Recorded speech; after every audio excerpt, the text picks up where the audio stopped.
Before you guys listen to the stories, could you please help support us by liking and subscribing to this new channel? Most of you watching aren't subscribed, so please help us grow. We really appreciate it. Now on to the stories.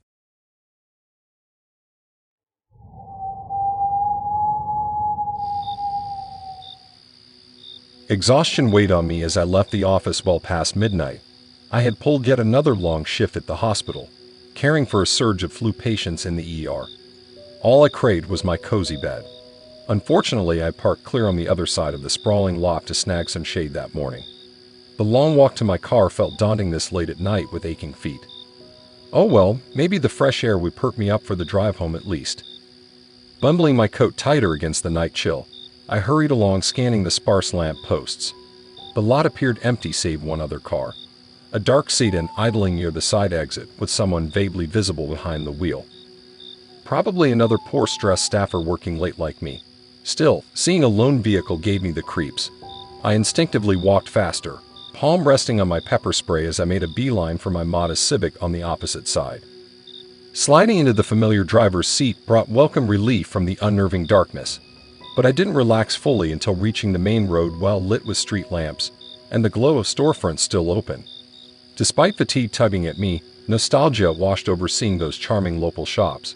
Back in high school, my best friend and I would hit the nearby diner after school dances, fueled on milkshakes and teen adrenaline until dawn. Bittersweet memories from simpler times before nursing ships and loan payments. Caught up reminiscing, I barely registered the same dark sit-in pull out behind me, keeping steady distance. My subconscious only noted it vaguely given the late hour. Surely both of us yearn for home and hot meals about now. I continued on autopilot towards my apartment complex, too fixated on an episode of Glee long overdue on the DVR. Pulling up to my building some minutes later, warmth bloomed, anticipating that little cocoon filled with cozy throw blankets and a very plump cat ready for cuddles. As I gathered my huge purse, extra sweaters, and the day's mail, movement caught my eye, the same dark sedan turning casually into the guest lot of my complex. Weird coincidence, but again, I thought nothing of it, fumbling keys with overloaded arms. Hauling everything upstairs, I crashed onto the couch with gusto. My tappy Milo immediately claimed me with happy chirps. As we snuggled in contentment, Milo's ears perked curiously at some odd noise outside. Probably just the neighbors, I assumed, already lulled towards dozing as Glee's colorful musical numbers played. Until 30 minutes later when Milo hissed suddenly, fur on end, while a loud metallic bang echoed from downstairs. Adrenaline flushed out any shred of drowsiness. Someone was messing with the doors downstairs with force, trying to break in. No benign neighbor would make that kind of ruckus well after 1 a.m. Fear spiked thinking of the man in the dark sedan that tailed me earlier. Was this whole night one coordinated stalking effort to corner me vulnerable and alone at home? Milo's guttural growl from the front window affirmed we weren't dealing with friendly visitors. Peering outside cautiously, I glimpsed 2 shadowy figures trying to jimmy. Opened the locked side entrance gate with some tool. They seemed agitated in hushed argument before one reared back and slammed bodily into the metal door. A terrible bang rang out, but the sturdy locks held firm, for now. Racing to the bedroom, I crammed a backpack with Milo's cat carrier and my purse, hands quaking. Light spilled down the stairwell from unseen flashlights. Somehow they found access and were ascending. No way past them to my car outside now. Spotting the external fire escape out my window brought desperate inspiration. Trying not to sob aloud and give away my presence, I eased open the window, reached the escape platform. Trying desperately to breathe normally, my eyes darted around for solutions. Too far across to reach the next unit's fire escape, but decorative lattice crawled up between windows.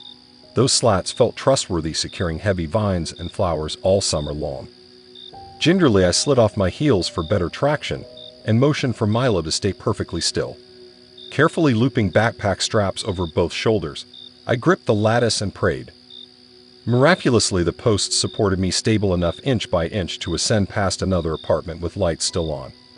Reaching their 3rd floor window proved terrifying, fully expecting an ambush through the glass at eye level. But only an empty kitchen appeared quiet behind the blinds. I tapped frantically until an older woman peeked out, shocked seeing a bedraggled nurse clinging there for dear life in business attire. Her startled face melted into concern as she opened the window, quickly urging me inside to safety. I spilled out everything through frightened sobs to her and her husband in a trembling rush. Break-in crews sometimes targeted our neighborhood, hoping to snatch prescription meds from hospital staff who rented nearby. But going to such violent lengths with coordinated vehicles seemed highly unusual and personal. As if reading my thoughts, the wife locked their front door, peering through the peephole nervously. Flashing red and blue lights suddenly painted the living room from the open window. Thank God help had arrived. My guardian neighbors summoned police the instant they brought me inside. Relief left me limp. Officers eventually found my scattered purse contents strewn down a complex stairwell alongside choice fingerprints. Apparently the assailants bolted, realizing we slipped their net upstairs, then abandoned stealth to ransack any valuables accessible on the fly. Luckily Milo and I escaped without confrontation, and the elderly folks graciously hosted us until sunrise. All returned to normal as police reinforced the complex's security. Weeks later the gang turned up busted on similar break-in charges. Who knew if we were random targets, but ultimately our guardian neighbors ensured things ended safely that bizarre night. Not quite how I envisioned my high school days there to one day culminate, surviving attempted burglary thanks to civic duty and lattice work. The heroics of small-town spirit endure even against big city threats, it seems.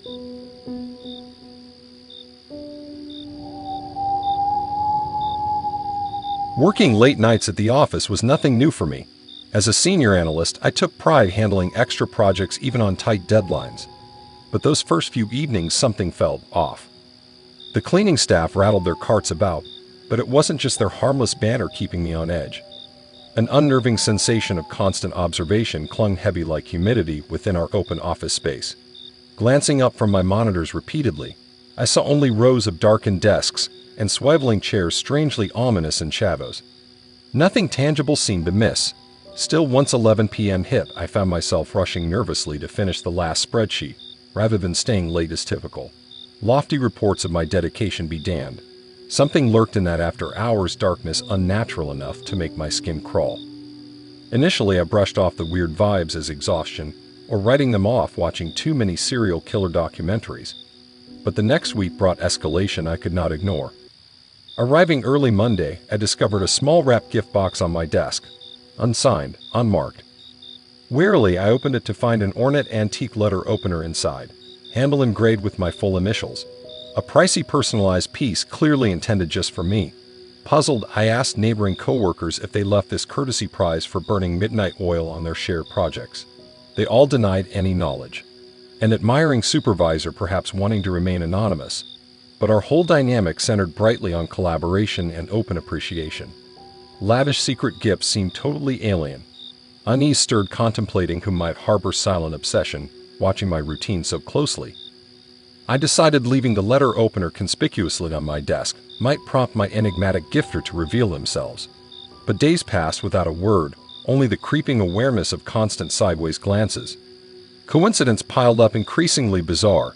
Favorite snacks appearing on my office chair, screens flipped to my preferred settings before arrival. Papers subtly shifted a day's end suggestion silent audience to my mundane tasks. Nerves slowly eroded knowing some uninvited presence orbited me inching ever closer.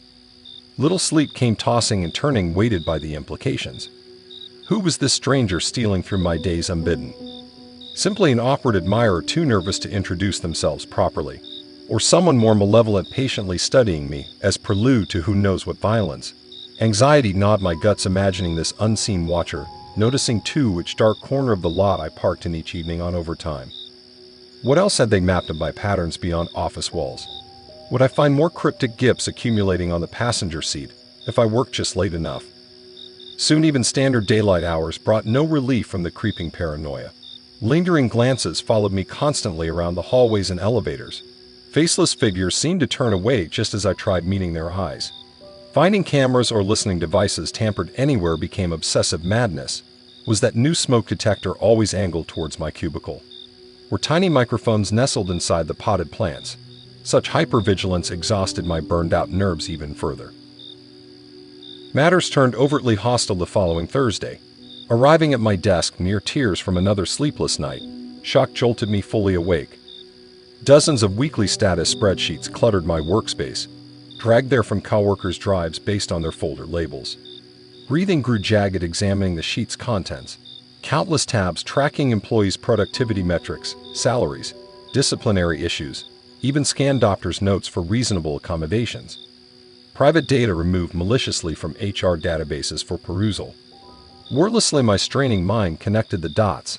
Someone highly skilled in technology was weaponizing privileged access. Were they an embittered staffer, executive assistant? Who else could catalog and pilfer such scoped information on employees confidentially? I staggered away from the catastrophic scene towards the nearest bathroom, locked myself in a stall, trembling. Ragged panic clawed inside, realizing no aspect of my work life likely now remained secure from this ruthless voyeur. God knows what else they stole digitally or physically after hours while I fitfully tried sleeping. Torn between fleeing immediately in tears or confronting the nightmare taking over my life. But driven by financial desperation and pride, I returned reluctantly to my desk. No more gifts or data drops awaited in plain sight. But the very next evening brought sinister confirmation this terror had only just crept from the shadows towards endgame. The cleaning staff discovered me after hours collapsed unconscious on the ceramic tiles. Security cam footage showed only wisps of some chemical vapor hissing from the overhead vent above my regular workstation precisely at 5 p.m. A painstakingly designed trap to incapacitate me right on schedule. Someone not just obsessed but confident enough now to strike directly where I felt safest. No more illusions remained of some shy admirer too timid to approach openly. A dedicated predator fixated on me was orchestrating my breakdown through careful acts of sabotage, lies in wait eager to collect a prize left intentionally vulnerable. Now realization came too late, with nowhere left to run or hide as chess pieces lined up checkmate. Every night driving home in the darkness, their headlights surely tracking my mirror, waiting to flash bright and give chase.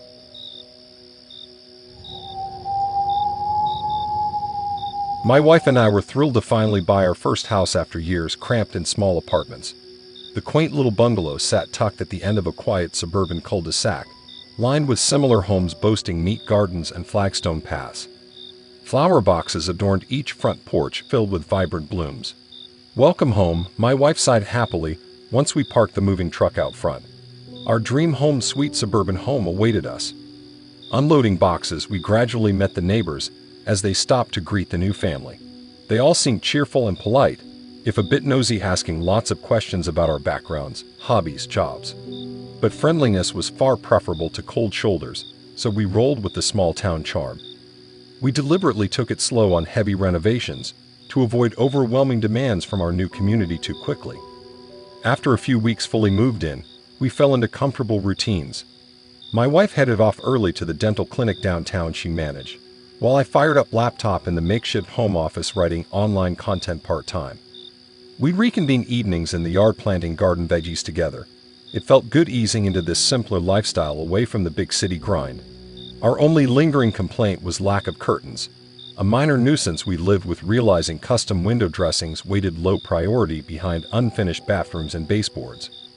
We just weren't used to neighbors quite literally feet away. Unfortunately, our next-door widower Glenn took full advantage of the view inside.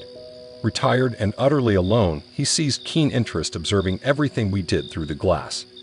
Innocuous at first, glancing up from his newspaper as we cooked breakfast, peering out while mowing his lawn, waving enthusiastically anytime someone crossed a window frame. My wife would wave back politely before scolding me to shut the blinds already. I shrugged it off, reminding her he meant no harm. Probably just excitement having young folks liven up the neighborhood. At worst a bit curious and nosy.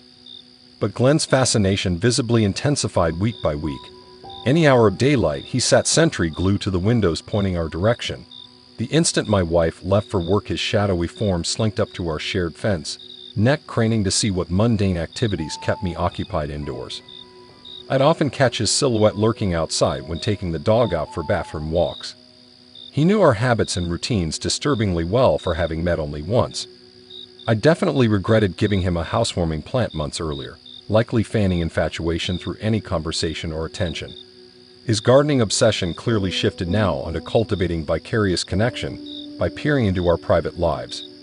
An unhealthy attachment blossomed no amount of gentle deflection could prune back. Where observation ended and obsession began, deteriorating what once resembled a relatively normal older man worn down by suburban isolation. The worst incident occurred shortly after.